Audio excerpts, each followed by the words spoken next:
Fort Sill, Oklahoma. 1909. An old man is dying. He is not dying in the mountains he loved, not on the land where his children laughed and his wives cooked and the smell of piñon pine hung in the cold desert air. He is dying as a prisoner of a government that for over 2 decades could not catch him, could not break him, and ultimately only subdued him through exhaustion and attrition. His name, the name the world knows him by, is Geronimo. He is nearly 80 years old, and pneumonia has finally accomplished what thousands of soldiers and millions of dollars in military campaigns could not. But here is what almost nobody talks about. In his final days, in the lucid moments between fever and sleep, Geronimo is not thinking about the Americans who imprisoned him. He is not lying there rehearsing his surrender, or replaying the battles along the Arizona border, or mourning the loss of his freedom on the San Carlos reservation. He is thinking about Mexico. He told people so. Even at the edge of death, he said he regretted not going back. Not to fight the Americans. He had made a kind of peace with that. But to cross south, back into Sonora and Chihuahua, to settle something that, in his mind, was never finished. That is not the obsession of a bitter old soldier. That is the fury of a man carrying a wound that never healed. And to understand that wound, to really understand it, you have to go back, way back, past the Apache Wars, past the American Southwest, past even the birth of Mexico as an independent nation. You have to go back to a time when the Apache and the Spanish were first circling each other across the desert like 2 predators who have stumbled onto the same hunting ground. Because what happened between Mexico and the Apache was not simply war. It was a blood feud. And blood feuds, by definition, do not end cleanly. By the way, if you are new here, drop a comment telling me where you are watching from. And if this is the kind of history you want more of, hit subscribe. Now let's get into it. Let's set the scene, because context here is everything. The Apache are not a single unified tribe in the way that phrase might suggest. They are a collection of linguistically and culturally related bands. The Chiricahua, the Mescalero, the Guerrilla, the Lipan, the Western Apache, us and others, spread across a vast sweep of the American Southwest and northern Mexico. These are the mountains and deserts of what is now Arizona, New Mexico, Texas, and the Mexican states of Chihuahua and Sonora. The Apache are not farmers. They never really were, though they could cultivate crops when conditions demanded. At their core, they are something more fluid: hunters, foragers, and, critically, raiders. Raiding is not a crime in Apache culture. It is an economic strategy, a skill, a tradition passed from grandfather to grandson with the same seriousness that a European blacksmith might pass down his craft. You raid because the desert doesn't always provide. You raid because your horses need replenishing. You raid because that is simply how the world has always worked for your people. And for a very long time, the Apache are extraordinarily good at it. Now, here is where Spain enters the picture. When Spanish colonial power begins pushing north through Mexico in the 1600s, they are not walking into empty land. They are walking into a complex living world of nations and rivalries that have existed for centuries. And the Apache? The Apache are among the most formidable people in that world. The Spanish, to their credit, initially tried diplomacy. They established presidios, fortified garrisons, throughout northern Mexico, and they attempt to incorporate the Apache into a manageable colonial framework. Some Apache bands actually go along with this. You have to understand that by the late 1700s, the Apache are in a genuinely difficult position. The Comanche, who deserve their own documentary entirely, have pushed relentlessly southward from the Great Plains, the Spanish from the south. The Apache are being squeezed from both directions. So here is the question you have to ask yourself. What do you do when you're caught between two enemies, both more numerous and both well-armed? For many Apache, the pragmatic answer is this: find an accommodation with the Spanish. And so, in the 1790s, something remarkable happens. Thousands of Apache men, women, and children begin living outside Spanish presidios in relative peace. Their children attend Spanish schools. Some adopt Spanish names. Some convert to Catholicism, or at least perform enough of it to keep the priests satisfied. The Spanish, for their part, supply regular rations of food and goods. It is not freedom, but it is survival. And critically, it works. By the 1790s, raiding from the Apache bands near Spanish settlements has dropped dramatically. Historians sometimes call this period the Paz de Galvez, the Peace of Galvez, named after the Spanish official whose policy of accommodation made it possible. For approximately 2 to 3 decades, northern Mexico is, by the standards of frontier life, relatively stable. The Spanish have figured out something that the Mexicans and the Americans will later fail to understand. The Apache are not irrational actors. They respond to incentives. They honor agreements, their own agreements made in their own way with people they respect. Feed them, trade with them. Treat them as partners rather than subjects, and they will not raid you. And this is a very large but. This entire architecture of peace is built on a foundation that is ultimately political. And politics changes. Mexico wins independence from Spain after 11 brutal years of revolutionary war. It is a moment of genuine triumph. A nation born from the blood and sacrifice of its people, finally free from 3 centuries of colonial rule. But a new nation is also a fragile nation. The Mexican government inherits the full bureaucratic weight of a colonial empire. The presidios, the frontier outposts, the complex web of agreements with indigenous peoples, along with an economy gutted by a decade of warfare and a treasury that is, to put it technically, empty. The new Mexican government makes a genuine effort to maintain the ration system with the Apache. Give them credit for that. They understand what is at stake, but by the early 1830s, the money simply isn't there. The subsidies are cut, the rations stop arriving, and within months, the Apache begin leaving the presidios. Think about that for a second. Think about what that tells you. These are people who had been living in relative accommodation for 30 years, entire generations raised near Spanish towns, their grandparents buried in soil close to the presidio walls. And still, the moment the material basis of that arrangement collapses, the old way reasserts itself almost immediately. Why? Because for the Apache, nothing fundamental had changed.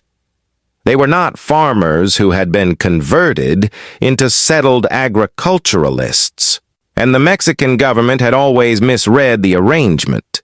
They believed the rations were a supplement to Apache agriculture and herding. The Apache understood it differently. The rations were the arrangement. In exchange for not raiding, they received provisions. Stop the provisions, and the agreement, as far as they were concerned, is void. The raids resume. Cattle disappear from Mexican ranches. Horses vanish from corrals. Supply convoys moving between towns are ambushed and stripped. The Mexicans feel betrayed. The Apache feel the Mexicans broke the deal first, and both sides are entirely sincere in their interpretation. The Mexican government, facing an escalating crisis on its northern frontier, now makes a series of decisions that will pour gasoline onto every fire burning between the two peoples. First, they attempt military suppression. Punitive expeditions are sent north to drive the Apache out of raiding range. These have limited success. The Apache are on their home terrain. They know every canyon and water hole and mountain pass, and they disappear into the landscape like smoke. Second, and this is where the moral calculus gets genuinely disturbing, in 1835, the state of Sonora institutes a scalp bounty. 100 pesos for the scalp of an adult Apache male. Additional bounties for captured Apache women and children who were then sold into slavery. Let that settle for a moment. The Mexican government, a government that had just fought a revolution in the name of liberty and human dignity, is now paying cash for human scalps. Not as some rogue frontier policy, but as official state law. Now you might ask, did it work? Oh, it worked. Just not the way they intended. Before we go further, I want to introduce you to the people at the center of this story, because this is not an abstract conflict between institutions. It is driven by specific, extraordinary human beings. Juan José Compa. Juan José is, in many ways, the tragic figure of this entire period. He is an Apache leader, a membreño, from the band centered around the Santa Rita copper mine area in what is now southwestern New Mexico. He is educated. He attended Spanish schools outside the Presidio as a child, speaks Spanish fluently, and has spent much of his life trying to navigate between the Apache world and the Mexican one. He genuinely believes that peace is achievable. He negotiates. He makes agreements. He is, by any reasonable measure, a moderate. And because he is a moderate, he is trusted. And because he is trusted, he is killed. In 1837, near the Santa Rita copper mine, a group of Apache under Juan José's leadership is lured into a camp by an American trader and former trapper named James Johnson. Johnson has been hired, or at least informally backed, by Mexican mining interests who want the Apache cleared from the area. He invites Juan José's group into camp with promises of flour, liquor, and gifts. It is a celebration. The Apache eat and drink, and then the cannon fires. Johnson's men have hidden a cannon in a pile of trade goods, loaded with nails and scrap metal. It detonates at point-blank range into a crowd of unarmed, feasting people. Soldiers emerge. Rifles fire. Juan José is killed, along with approximately 20 other Apache men and women. The massacre at Santa Rita does not end the conflict. It ignites it, because Juan José Compa's death creates a vacuum, and into that vacuum steps a man named Mangas Coloradas. Mangas Coloradas, red sleeves in Spanish, named for the distinctive shirt he favored, is physically imposing in a way that eyewitnesses consistently remarked upon. He stands somewhere around 6 feet 4 inches tall at a time when the average American man was 5 feet 7. He is not simply large, he is described as powerfully built, with a bearing that commands attention without effort. But what makes Mangas Coloradas genuinely dangerous is his mind. He is a strategic genius. He understands coalition building across Apache bands in a way that is almost unprecedented. He negotiates when negotiation serves his people. He fights when fighting is necessary. And after the massacre at Santa Rita, he concludes, correctly as events will demonstrate, that Mexico will not stop until the Apache are destroyed or driven permanently from their territory. Mangas Coloradas retaliates immediately and devastatingly. His raids on Santa Rita drive out the entire non-Apache population. 300 to 400 settlers, men, women, children, attempt to flee south to the Llanos Presidio. Most of them don't make it. The Apache intercept the column. Dozens are killed or captured. The rest flee in scattered groups, traumatized and broken. The Santa Rita copper mine, at the time one of Mexico's most productive mineral operations, closes. It will remain largely abandoned for the next 35 years. At this point in the story, is either side wrong in their assessment of the other? The Mexicans believe the Apache are savage raiders who must be exterminated or subjugated. They have watched their settlements burned, their people killed, their economic infrastructure collapse. The Apache believe Mexico is a treacherous colonial power that breaks its agreements, massacres people at feasts, enslaves women and children, and pays bounties for human scalps. Both of these assessments are grounded in real events. This is what makes blood feuds so devastating. They are not built on misunderstanding. They are built on accurate memory. Let's stay with the scalp bounty for a moment, because it becomes one of the darkest threads in this entire story. By the 1840s, the bounty system has metastasized into something grotesque, even by the brutal standards of frontier warfare. Bounty hunters, Anglo-American, Mexican, and various combinations of frontier mercenaries, are operating across northern Mexico chasing Apache scalps. Some of these men, like James Kirker, a former fur trapper turned professional Apache hunter, become relatively famous on the frontier for their body counts. Kirker leads a force that by some accounts kills hundreds of Apache. But here is the problem that the Mexican government gradually, reluctantly, begins to acknowledge. A scalp is a scalp. You cannot look at a dried piece of human skin and determine with certainty whether it came from an Apache warrior or a Mexican farmer or a Navajo trader or a Tohono O'odham man who happened to be in the wrong place. Dark hair, brown skin, the distinguishing characteristics that frontier bounty hunters were supposed to verify simply cannot be confirmed post-mortem. And the bounty hunters knew this. There is documented evidence from the 1840s and 1850s of bounty payments being made for scalps that were almost certainly not Apache.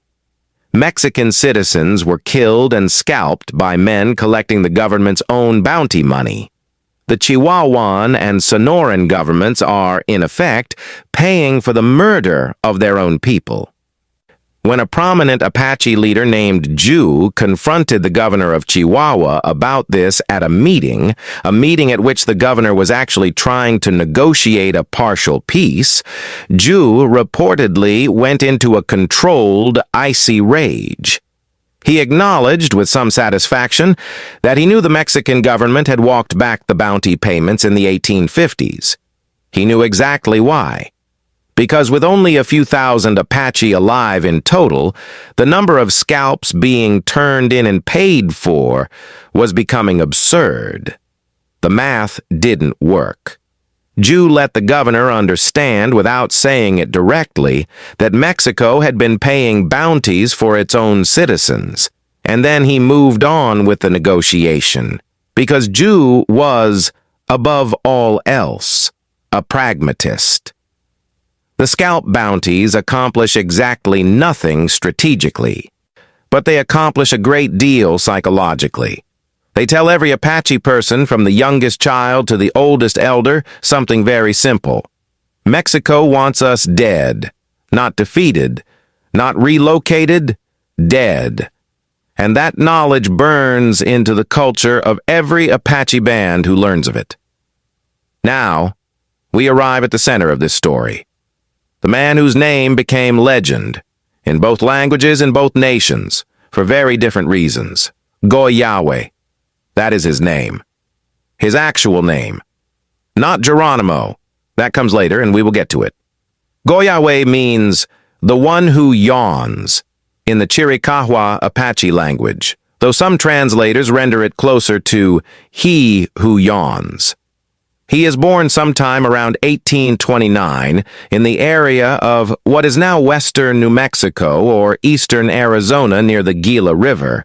His birthplace is historically debated, but the general region is consistent across sources. He is a Bedonkohe Apache, one of the smaller bands of the broader Chiricahua grouping. He is not born into a chiefly lineage. He earns everything he has through skill, endurance, and, it must be said, an almost supernatural willingness to put himself directly in harm's way when other men would have retreated. By the summer of 1858, Goyawe is around 29 years old. He is a warrior of established reputation. He has a mother, a wife named Alope, and 3 young children. He and a large group of Bedonkohe Apache are traveling to the Mexican town of Llanos in Chihuahua, one of those towns with which they have a trading agreement. The arrangement is a familiar one. Apache men go into town to trade. The women and children make camp nearby. And a force of approximately 400 Mexican soldiers under the command of Colonel Jose Maria Carrasco has located the camp. While Goyawe and the other Apache men are in town, the soldiers attack. What happens next is recorded in Geronimo's own autobiography, dictated to Stephen Milo Barrett in the early 1900s. He and the other men return to the camp to find it destroyed. His weapons are gone. His horses are gone. And among the dead, he finds his mother. He finds Alope. He finds his 3 children. Their names are not recorded in any surviving historical document, which is its own kind of grief. He does not speak of it at length in his autobiography. He says only that he had vowed to take revenge, and that he stood there at the edge of the ruined camp with the dead around him, and then he felt something change inside him that would never change back. That night, the Apache survivors build fires and mourn. Geronimo is silent. He makes no speech. He gives no vow out loud. He simply gathers his grief, folds it into something hard, and carries it forward for the rest of his life. We talk about Geronimo's violence toward Mexico as though it is irrational, as though his raids are the acts of a man without cause. But look at what he is carrying. His mother, his wife, his children.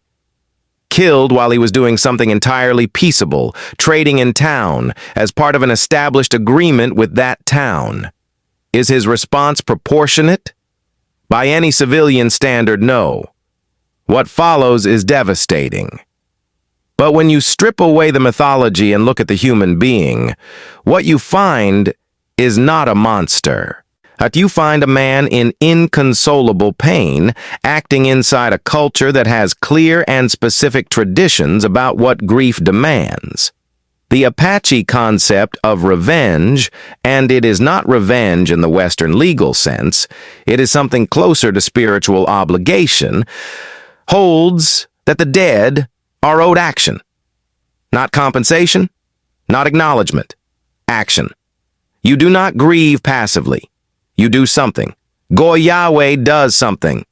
The year is 1859, 1 year after the massacre. Goyawe spends that year in a particular kind of cold patience. He does not rush. He does not grab whatever warriors are available and charge south immediately. He talks. He persuades. He builds a coalition because this is how Apache war parties work. Participation is entirely voluntary, and no leader, however respected, can compel a warrior to follow him. Now that tells you something important. Even consumed by grief, he operates within his culture's protocols. He is not unhinged. He is purposeful. When he has assembled enough men, they cross into Sonora and move toward a place called Arispe. a town that had served as Sonora's state capital until Apache raids made it ungovernable enough that the government relocated. They send 8 warriors ahead with specific instructions: find Mexican men, kill them, capture women and children, bring the captives back to camp. This is bait. When the killings are discovered in Arizpe, Mexican authorities do exactly what Goyawe anticipated. They send soldiers into the mountains after the Apache. 2 columns of infantry, backed by cavalry, move into the mountain terrain looking for the Apache raiders. And Geronimo, this is so important, charges them head-on. The Apache are not known for frontal assaults.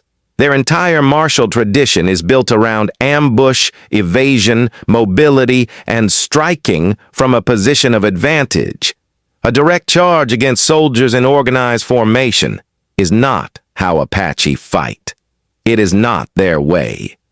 But Goyawe does it anyway. He leads the charge personally. In his own words, dictated decades later to Barrett, he describes recognizing the cavalry unit as soldiers present during the Llanos massacre. He does not explain how he was certain of this. Perhaps he recognized specific men. Perhaps he was telling himself what he needed to believe to fight the way he needed to fight. The historical record cannot confirm the identification. What the record does confirm, from multiple Apache accounts of the battle, is what he does next. The fighting lasts approximately 2 hours. Near the end, Goyawe finds himself in the open with 4 other warriors, all of them out of arrows, spears broken or spent. The soldiers converge on them. He draws his knife. He charges. Let that image sit. A man with a knife against soldiers with rifles and sabers running toward them. He is not calm. He is not calculating. He is something else entirely. The Apache accounts describe him as moving with a speed and ferocity that seemed impossible, darting between soldiers faster than they could track, the grief of the previous year pouring out of him in a way that made him, in those moments, genuinely terrifying. He kills soldiers with the knife, one by one in close quarters, in the kind of fighting that is not military strategy, but something older and more fundamental. And when it is nearly over, he watches a Mexican soldier run a sword through the last Apache warrior fighting beside him. He charges the soldier. They go to the ground together, the soldier with his saber, Goyawe with his knife. They wrestle for position, each trying to create the angle for a killing blow. Goyawe gets it first. He lies there afterward, covered in blood, breathing hard. He rolls over and takes the soldier's saber from the ground. He kneels. Around him, a field of dead Mexican soldiers, and the surviving Apache warriors staring at him. There is a long silence. Then, someone begins the war whoop. The origin of the name Geronimo is contested, and he himself never confirmed the most popular version in his autobiography. But the account that has persisted across generations holds that, during the final stages of that knife fight, as he charged repeatedly through the soldiers' attempts to stop him, the Mexican troops were heard calling out Geronimo, the Spanish name for Saint Jerome, in desperate prayer, pleading for divine intervention as this man with only a knife refused to fall. Whether the story is precisely accurate or not, the name transferred. In Apache oral tradition, in Mexican accounts of the battle, in American military records decades later, he is Geronimo. Goyawe is still in there. But the name the world remembers was born in a field in Sonora, on a day when grief became something that even armed soldiers could not stop. What follows the Battle of Arizpe is not a single dramatic arc. It is a grinding, brutal, asymmetrical campaign that ebbs and flows across 3 decades and leaves tens of thousands of people dead on both sides. Let's talk numbers, because they matter. Historians working from the records of Chihuahua and Sonora, both states kept relatively detailed casualty documentation. Estimate that between the 1830s and the 1880s, approximately 5,000 to 6,000 Mexican civilians and soldiers were killed in Apache raids. The Apache population, by most estimates, never exceeded 10,000 to 15,000 during this entire period, and the fighting men available to any given band might number in the low hundreds. A few hundred Apache warriors, sustained over decades, killed approximately 6,000 Mexicans and devastated the economic infrastructure of two entire Mexican states.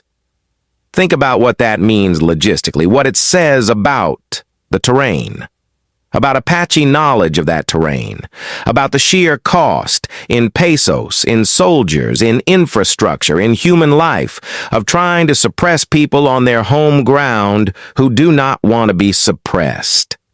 Mexico tries everything. As punitive military expeditions, some of them surprisingly large, are launched repeatedly. They occasionally succeed. In 1880, Mexican forces under General Joaquin Terrazas tracked down and decisively defeat a band led by the great Chiricahua chief Victorio at the Battle of Tres Castillos in Chihuahua. Victorio is killed. Most of his band, men, women, and children, are killed or captured. It is one of the most complete Mexican victories of the entire conflict. It changes nothing strategically, because the Apache are not a centralized military. Destroying one band does not defeat the others. Killing Victorio does not stop Geronimo. There is a remarkable moment documented in Apache oral accounts and referenced in secondary historical sources.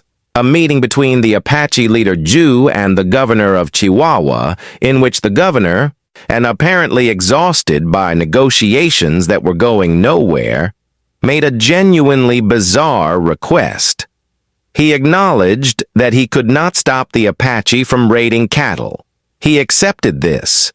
What he asked, pleaded by some accounts, was that the Apache limit themselves to stealing male cattle only. He was worried about the breeding population. He was afraid that continued raiding of females would collapse the cattle herds entirely. Jew's initial response to this was apparently reasonable. He understood the agricultural logic. He began to engage with the proposal. And then the governor demanded that the killing and scalping of Mexicans stop entirely. Jew erupted. He reminded the governor, in meticulous, controlled fury, that the Apache had never traditionally practiced scalping. That scalping was not an Apache custom. It was something the Apache had learned from watching the Mexican government pay bounties for their own scalps. He pointed out with considerable precision that the scalp bounty system had produced such enormous numbers of Apache scalps that it was mathematically impossible for all of them to be genuine, given that the total Apache population was only a few thousand people. The governor had been paying bounties for Mexican scalps. The room, by all accounts, went very quiet. This exchange captures something essential about the entire conflict. Neither side is misrepresenting its experience. Both sides are operating from genuine grievance. But the historical record, the actual sequence of events, the institutional decisions, the policies, reveals a pattern in which Mexican governmental actions consistently escalated the violence. At the scalp bounties, the massacre at Santa Rita, the slavery of captured women and children. These are not equal and opposite provocations. They are state-sanctioned atrocities that the Apache responded to with individual and collective violence that was, by the Apache's own moral logic, entirely justified. By the 1880s, Geronimo has escaped from the San Carlos Reservation in Arizona multiple times. He and his band, never more than a few dozen fighters, sometimes as few as 18 or 20, are being pursued simultaneously by 5,000 American soldiers, hundreds of Apache scouts, and several thousand Mexican troops who have been granted permission to cross the border in pursuit. Think about that ratio for a moment. Thousands of professional soldiers from two nation-states, as with modern rifles and supply lines and telegraph communications, versus a band of Apache fighters and their families. It takes 18 months to bring him in. During his periods of operating in Mexico, Geronimo conducts raids in Sonora and Chihuahua that the Mexican press describes in terms that oscillate between fear and a grudging, horrified admiration. He knows every water source. He knows every mountain trail. He can move 50 miles in a single night across terrain that kills horses. He sleeps with one ear open. He survives again and again, in circumstances that by any rational analysis should be fatal. The Mexican government, by this point, has stopped caring about the distinction between capturing and killing him. They want him gone. He surrenders to the Americans in 1886 at Skeleton Canyon in Arizona. He negotiates, or even in surrender, he does not simply capitulate. He demands terms. He ends up at Fort Sill anyway as a prisoner. In the early 1900s, Geronimo dictates his autobiography to S.M. Barrett, a school superintendent in Oklahoma who spent considerable effort getting official permission to conduct the interviews.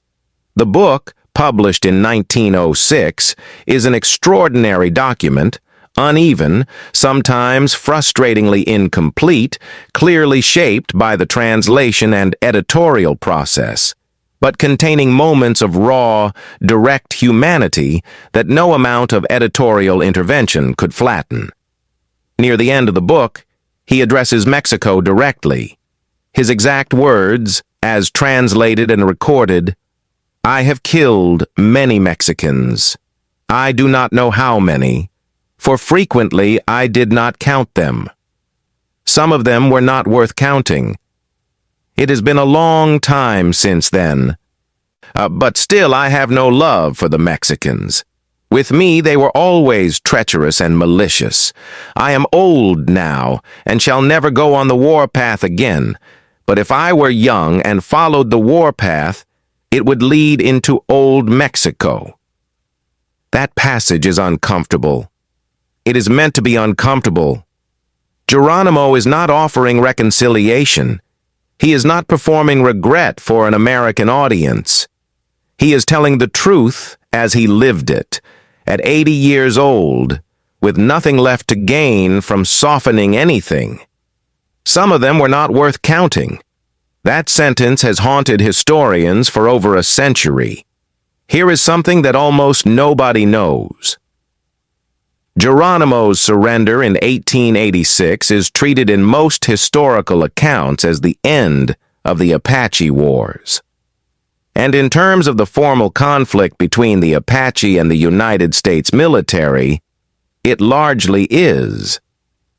But it is not the end of Apache resistance in Mexico. Some bands, the ones who had gone deeper into the Sierra Madre, the mountains of Chihuahua and Sonora, never surrendered. Never. Not in 1886. Not in the 1890s. Not at the turn of the century. Apache historians and researchers have documented credible attacks attributable to these Bronco Apache, the Mexican term meaning roughly untamed or wild, as late as the 1920s and into the 1930s. Isolated ranches raided, travelers disappearing in the Sierra Madre, Mexican soldiers occasionally finding evidence of habitation in remote mountain areas that appeared surprisingly recent. The very last confirmed contact with the surviving group of Bronco Apache in Mexico did not occur until the 1930s, when Mexican government officials and Apache scouts from the United States cooperated to make contact with a band living in the mountains of Chihuahua.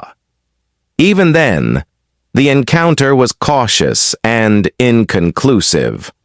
A conflict that historians date from roughly the 1830s, stretching back through Spanish colonial history, does not fully resolve until somewhere between 1930 and 1935. That is approximately 100 years. 100 years of one of the most sustained, brutal, and historically underappreciated military conflicts in North American history. There is a version of this story that is simple. Apache bad. Mexican bad. Americans came in and sorted it out. Progress. That version is wrong in almost every particular. What actually happened is a story about the collision of two fundamentally incompatible systems of governance, economy, and cultural identity, played out over a century at enormous human cost, without the possibility of resolution, because neither side had the framework to understand what the other side actually needed. The Spanish almost figured it out in the 1790s.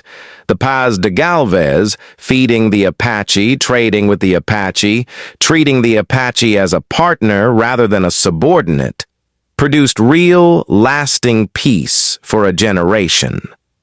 Mexico abandoned that approach not out of malice, but out of poverty. The revolution had broken the treasury, the rations disappeared, and then, instead of finding another way to maintain accommodation, both the Mexican states and the federal government escalated toward extermination. Scalp bounties. Slavery. Military campaigns, Johnson's massacre, Carrasco's massacre.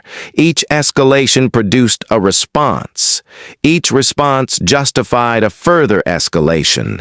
Each generation grew up knowing only the violence of the previous generation, with no memory of the peace that had briefly existed. That is a blood feud. And Geronimo, lying on his deathbed at Fort Sill in 1909, still angry, still dreaming of Mexico, is its most human embodiment. He did not want to be remembered as a legend. He wanted his family back. He wanted his people's land back. He wanted, at minimum, the satisfaction of one more raid into Sonora. He died without any of those things. And Mexico, which had spent the better part of a century trying to destroy the Apache, paying for scalps, enslaving children, launching military expedition after military expedition, outlasted him by geography and numbers rather than by military victory. Nobody won this war. That is the hardest thing to say, and the most accurate.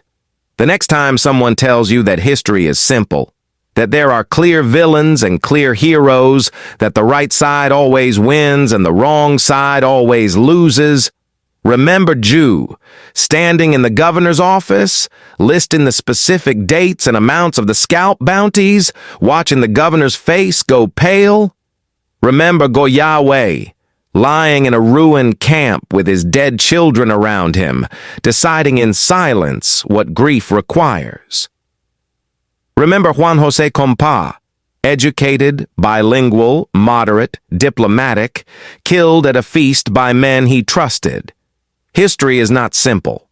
It is not clean. And the stories that get left out of the textbooks are almost always the ones that most need to be told. If this story moved you the way it moved me putting it together, share it. Not because the algorithm demands it, but because this is the kind of history that deserves an audience larger than a classroom. Next time, we go deeper into the Sierra Madre. We talk about the Broncos, the Apache who vanished into the mountains and kept fighting long after the history books said the war was over.